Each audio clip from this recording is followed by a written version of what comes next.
Hello বন্ধুরা, কেমন আছেন? আশা করি সবাই ভালো আছেন। বন্ধুরা, আর 14% নয়, এবার ডবল ডিএ পাচ্ছেন রাজ্যের এই সকল সরকারি কর্মীরা। জারি করেছে বিজ্ঞপ্তি। এরকম বড় আপডেট আমাদের সামনে আছে।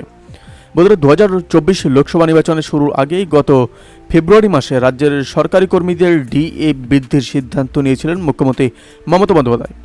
সেই সময় বাজেট পেশ করে 4% ডিএ বৃদ্ধির ঘোষণা করেছিল রাজ্য সরকার।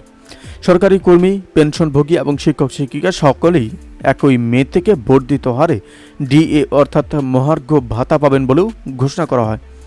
যদিও পরে লোকসভা নির্বাচনে ভালো ফল করতে ধামাকা দেয় পশ্চিমবঙ্গ সরকার। সম্প্রতি মে মাসের পরিবর্তে এপ্রিল থেকেই সেই বর্ধিত হারে ডিএ প্রদানের কথা জানায় রাজ্য সরকারের অর্থ দপ্তরের তরফে এই বিরাট ঘোষণা করা হয়।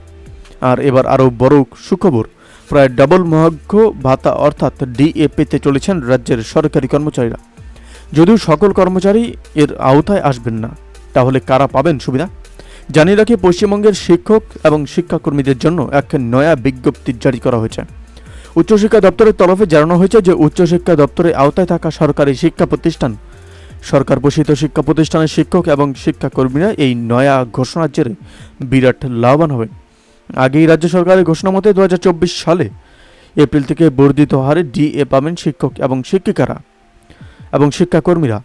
উচ্চশিক্ষা দপ্তরের তরফে জানানো হয়েছে যে 2024 সালের মে মাস থেকে পশ্চিমবঙ্গের শিক্ষক এবং শিক্ষাকর্মীদের ডিএ বৃদ্ধি পেয়ে পৌঁছেছে 14%। ষষ্ঠ বেতন কমিশনের আওতায় এপ্রিল থেকে তারা এই মহার্ঘ ভাতা পাচ্ছেন। অর্থাৎ জুন মাসের বেতনের সঙ্গে এপ্রিলের বকেয়া থাকা ডিএ মিটিয়ে দেবে সরকার। আগের ঘোষণা অনুযায়ী এপ্রিল মাসে রাজ্যের শিক্ষক এবং শিক্ষিকারা এবং শিক্ষক কর্মীরা 10% হারে ডিএ পেয়েছিলেন। তবে পরে রাজ্য সরকার জানায় যে এপ্রিল মাসেও 14% হারে ডিএ দেওয়া হবে। এই অবস্থায় বর্তমানে শিক্ষক এবং শিক্ষাকর্মীদের 4% মহার্ঘ ভাতা বকেয়া পড়ে আছে। জুন মাসের বেতনের সঙ্গে তা মেটানো হবে। তাহলে হিসাব বলছে যে জুন মাসে বেসিক স্যালারি 18% হারে ডিএ অর্থাৎ 14% প্লাস 4% বকেয়া পাবেন এই সমস্ত সরকারি কর্মীরা। যদিও সেই সুখ কেবল 1 মাসের জন্যই। জুলাই থেকে ফের 14% হারেই তারা মহার্ঘ ভাতা পাবেন। প্রসঙ্গত, আগেই রাজ্য সরকার এই ঘোষণা করে দিয়েছে। এবার সেই বিজ্ঞপ্তি জারি করলো রাজ্যের উচ্চশিক্ষা দপ্তর।